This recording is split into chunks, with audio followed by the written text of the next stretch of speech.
Saudações automotivas, povo do YouTube. Bom dia, boa tarde, boa noite a todos. Canal novo aí, né? O tema de hoje é o Nissan Kicks, né?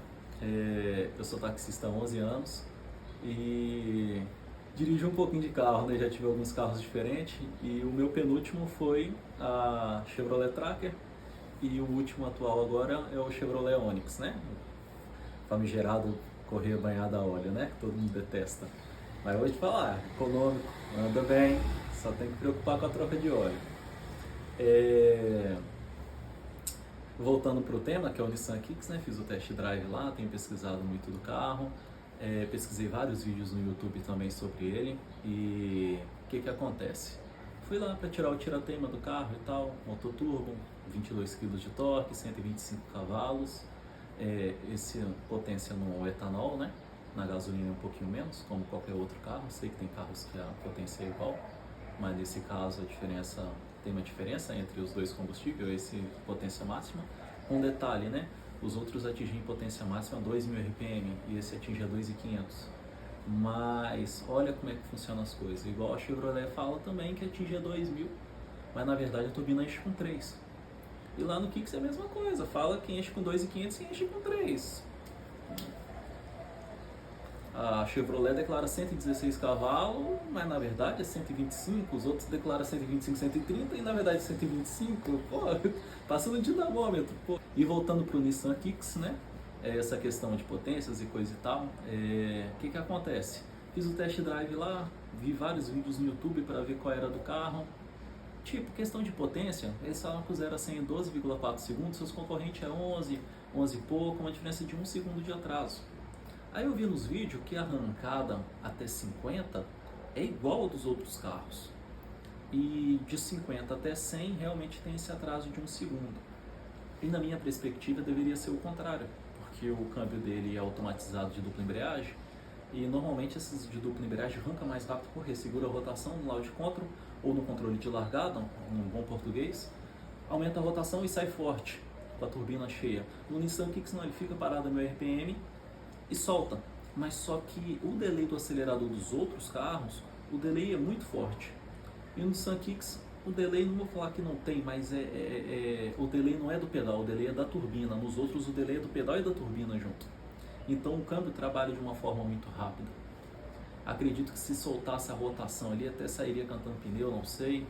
Então assim, parece que tipo, no dia a dia, na aceleração, parece muito igual.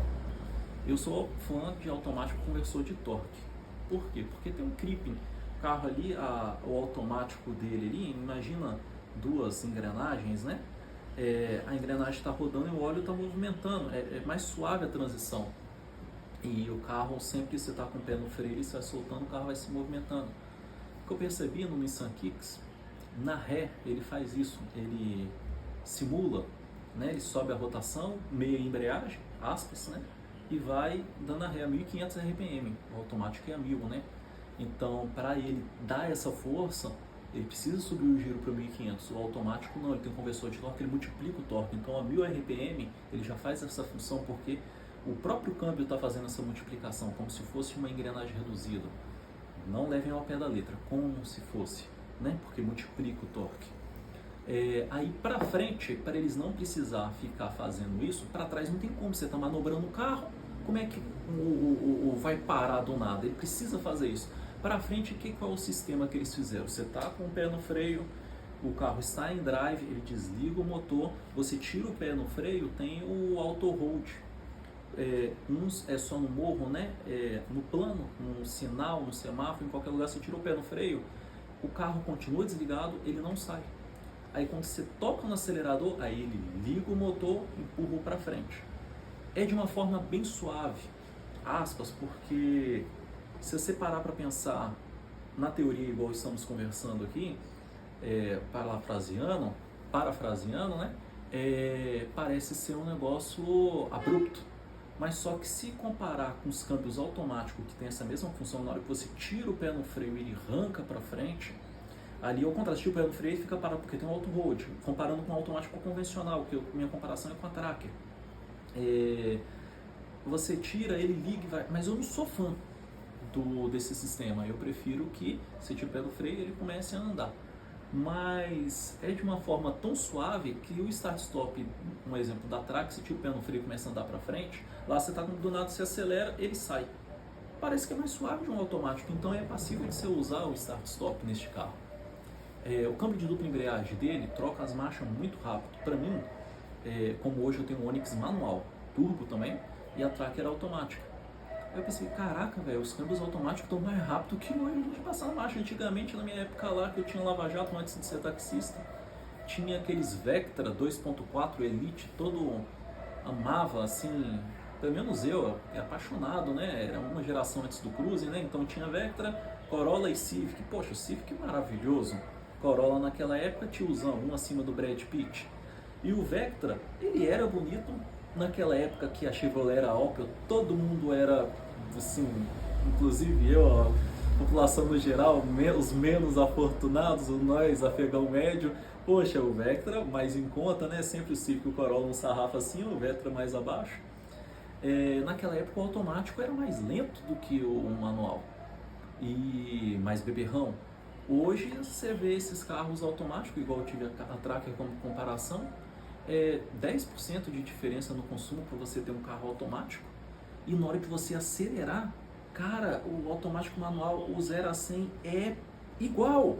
Isso se você não errar a marcha, se você sair na rotação certa, se jogar 3.000 giros, se você deixar cantar pneu, o bicho cantar, perdeu tempo, o automático vai na frente. Se você sair frouxo, a turbina não enche, perdeu tempo.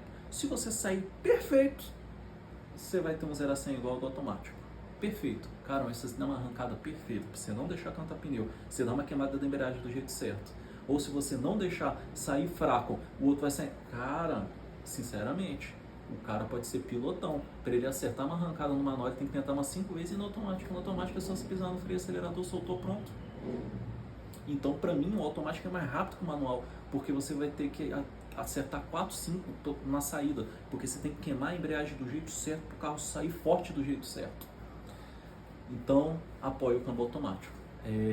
Sei que é revigorante o câmbio manual, até um ano, né? Depois de um ano, seu joelho começa a doer, você fica travado 2 horas no trânsito, aí você muda as suas ideias, né? A não sei que seja para o carro final de semana, eu concordo com o manual, mas para o carro pro dia a dia, complicado. Gente, eu tenho um problema no joelho, né? Talvez vocês não tenham, então para vocês é bom. Para mim, se encarar um trânsito de 1 hora, meu joelho, nossa senhora, chega em casa dando cabeçada na parede. Mas voltando ao foco do Nissan Kicks sobre este câmbio. Achei interessante essa questão do 0 a 100. Ninguém vive de 0 a 100. Realmente o 0 a 100 dele é um segundo mais fraco em comparação aos seus concorrentes, mas no dia a dia você não sente tanto essa diferença. Qual a maior diferença do câmbio automatizado para o câmbio automático? A partir do momento que ele está em movimento, eu achei ele até mais interessante que o automático, porque as mudanças de marcha são muito rápidas. E você tem os 3 modos de condução, o Eco, o Standard e o Sport. No caso da minha Tracker, 0 condução, né? Era Drive e L. O L mais para descida de serra, né? Para você colocar numa marcha mais reduzida, para o carro não embalar muito, né? Então, Nicolas, poxa, tem outros carros para você comparar. É porque eu vejo a Tracker por mais como referência, porque já andei em T-Cross, a Tracker, ela parece que ela é mais solta. Acredito que no 0 a 100 ali deve ser mais ou menos idêntico, mas a Tracker é mais solta de andar. Vamos comparar a Creta 1.0. Eu com a Tracker já deixei Creta 1.0 para trás. Nicolas, deixou uma carreta para trás? Não, eu deixei um carro e meio a 2 para trás, até 100 por hora. Então, eu vejo que o T-Cross e a Tracker tem um desempenho similar, e você vai para aqui que você tem um desempenho similar com a Creta 1.0. Poxa, uma diferença de 1 a 2 carros, cara, onde você vai fazer 0 a 100 o tempo todo para isso? Mais contemporâneo. Nicolas, você está falando que o carro é tão potente quanto os outros? Não, estou dizendo que ele é tão confortável, tanto utilizável quanto os outros. Mas qual é a sina deste carro? Você está na estrada, você está a 100 por hora, ele e qualquer um outro 1.0, ele realmente, comparado a um Tracker, comparado a um T-Cross, comparado a um Fastback T200, esses carros são o segundo mais rápido. Você tem que ter a coerência também que esses carros são um pouquinho mais fortes. mas uma diferença assim de 10%, não em potência, mas em desempenho. Esse desempenho deles são similar, mas só que na estrada parece que não é essa diferença de um segundinho que o carro ali, esses SUV, Tracker, T-Cross, Fastback, Peugeot 2008, um segundo, mas realmente, gente, um segundo e meio, né, de 11 para 12,5, na estrada tem uma diferença. Mas igual eu tô falando, se você a pessoa que tem uma Creta 1.0, essa pessoa que tem uma Creta 1.0 tem um desempenho igual ao do Kicks, mas contudo, diferença, câmbio, né, o creeping ali, nós vamos voltar para essa fase depois. Aí o que acontece? Na estrada, realmente, a pessoa tem que ter coerência, que tipo, se escolhesse o outro lá, teria um desempenho maior para ultrapassagem. Nossa, era horrível o desempenho, não. Ter ideia, poxa, esse carro aqui, a aceleração dele vai ser de 1,5 segundo, 2 segundos mais lento do que o outro. Nessa aceleração, na questão de 0 a 100 como comparação, né? Uma diferença, uma discrepância de 10 a 15% de diferença, né? Mas não chega a ser perigoso. Então, se fosse perigoso, quem diria das pessoas que viajam com carro 1000 cilindradas, um carro alugado na Localiza, 1.0 1000 cilindradas, que viaja com carro perigoso? E não é. É o motorista, é a peça que está atrás do volante, você dirigir, respeitando a via, poxa e tal. Então, um carro mais potente? Poxa, tem. Igual esse vídeo é do Nissan Kicks. Aí eu quero um carro mais potente. E SUV. Você vai pegar uma Creta 1.6, você vai para um T-Cross 1.4. Você vai até para uma Tracker, que é 1.2, a diferença é pouca. Nossa, é 1.2, mas cara, se você colocar uma Tracker 1.2 do lado de uma T-Cross 1.4, anda junto. Se colocar do lado de uma HRV 1.5, anda junto. Ah, que um anda mais do que o outro. O T-Cross anda um pouquinho mais do que a Tracker e o negócio. Uma diferença de um carro. Mas só que a diferença de um carro para 2, para 1.0 para 1.0 é perigoso, porque o outro 1.0 já é lento e o outro é mais lento ainda. Tem essa coerência, não é que o carro é lentão, é porque o outro já é lento e ele é o pior. Se você comparar com o 1.4, 1.2 dos outros lá, um anda um carro de diferença, mas cara, um 0 assim de 8, 9 segundos, uma lentidão ou outra ali de um carro, é mínima. Mas se você pegar 1.0 com 0 assim é 12 segundos e o outro é 11, 11 já é uma merda. 12 piorou. Não quer dizer que ele é ruim, mas os outros também são, né? Uma diferença pequena. É isso. Mas voltando, tipo assim, que tá todo mundo o desempenho do carro que... Eu ia cortar essa parte, nem vou cortar. O Charles barrou um dos meus dogzitos. Então, tipo assim, mas o carro é lindo, assim, tipo, agora vamos voltar. O que me faz comprar esse carro? O que me faz comprar este carro em vez do outro que anda um pouquinho mais rápido? O que te faz comprar esse carro? Cara, design externo maravilhoso. Entra dentro de um Kicks, acabamento impecável. Não tem pra Tracker, não tem pra T-Cross. Que os carros é plástico. Tudo é plástico, mas o plástico da Volkswagen no T-Cross é um plástico, não vou degrinir a marca, mas você vê que você não vê aquela qualidade no plástico. Você vai para Chevrolet, você vê uma qualidade no plástico, mas poxa, não faz bem aos olhos. E carro, poxa, é igual o Sérgio Habib fala, você vai escolher a sua esposa pela capacidade de lavar roupa.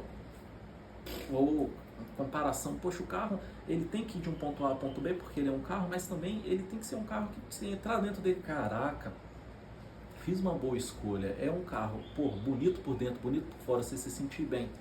Essa questão do desempenho, 0 a 100 e tal, no dia a dia você não vai sentir a diferença dele para um outro 1.0.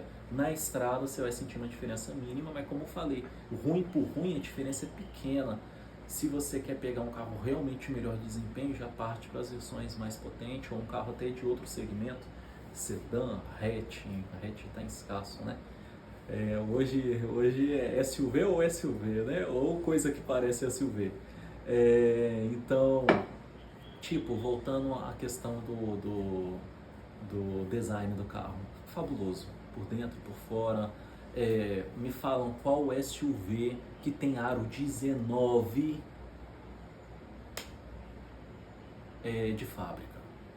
Aí você vai para os Jeeps, né? A Renegade top, um Compass top de linha, Mas vamos pro tipo aí, carros de 200 e tralalá no Compass, na questão da Renegade é em torno dos 200 também, né? Botou 1.3, aí ó, olha aí ó, Renegade, quer mais potência? Renegade 1.3, 176 cavalos, antes era 185, baixava para 176, o carro que faz 0 a 100 nos seus 9 segundos, eu sei que ficha técnica é 8 e tanto e tal, realidade, 9 segundos. Minha, você sai com a Renegade, já sai distracionando, cantando pneu.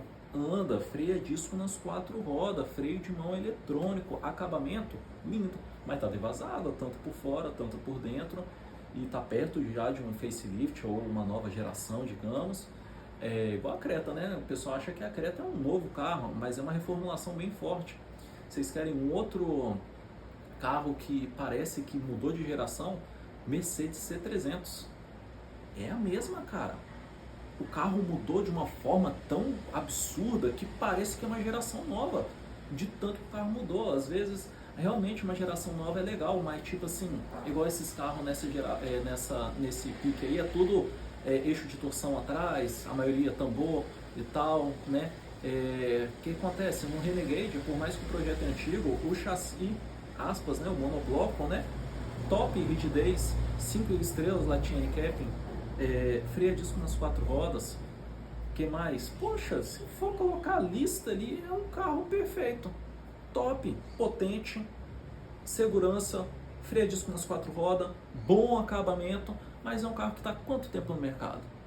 Você vai lá, você vai comprar um carro novo, antigo, aí você vai lá, igual nós estamos falando da Kicks, é um carro novo, mas tem eixo de torção atrás. Você está comprando um carro por desempenho, está comprando um carro por, como se diz, aquela dirigibilidade de você entrar numa curva 140 por hora, igual um piloto de corrida, Renegade.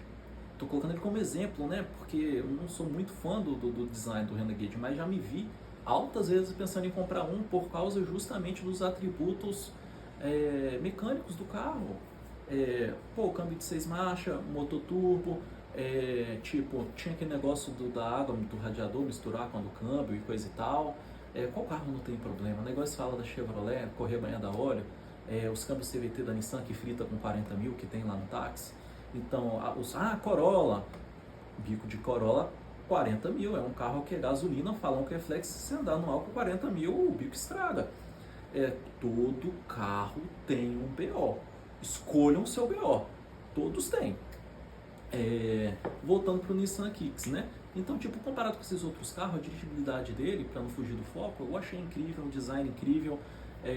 Comparado igual o Renegade, poxa, quer mais potência? Tem Renegade 1.3, tem Creta 1.6, tem Tracker 1.2, tem T-Cross 1.4, mas tipo assim, eu vou te falar, mas todos esses carros não entregam o design que o Kicks tem, por dentro, por fora, por mais que, tipo, qual carro entrega um dupla embreagem nessa faixa de preço? Todos são automáticos convencionais. Por mais que eu goste, eu expliquei pra vocês, mas poxa, um dupla embreagem, você imagina, poxa, pegando um carro aqui dupla embreagem 1.0, mas sinceridade, a Nissan pisou na bola. Poxa, até a Duster tem 1.3, a Duster, Dacia tem 1.3. Poxa, um amigo meu aqui da igreja aqui tem uma Duster 1.3 CVT. Por que não coloca um 1.3 da Duster, que é do Boreal, com esse combo de dupla embreagem? Só nessa versão top, ia ser fodarástico.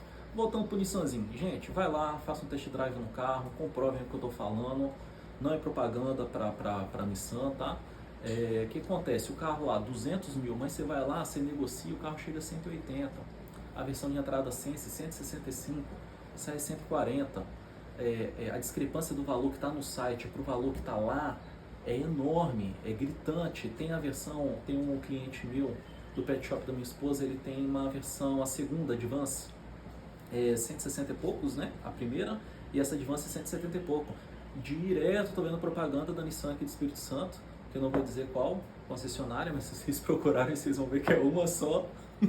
Vocês vão achar ela, tipo, 20 mil de desconto no carro. O carro é 170 tralalá e tá por 150 tralalá. Então, tipo assim, comparando o valor de tabela. Não, gente, vai lá na concessionária, ande no carro, veja o valor que é praticado. O valor que é praticado não é 200, o que o pessoal está falando, o valor praticado é 10% a menos, 180, e compara com outro carro 1.0 de 180 mil. Tem um pouquinho menos de desempenho. Tem, mas se você andar no carro, vê o acabamento dele interno, vê o conforto, aro 19, carro bonito. É isso, gente. Vai lá, vejam o carro, vocês não vão se arrepender.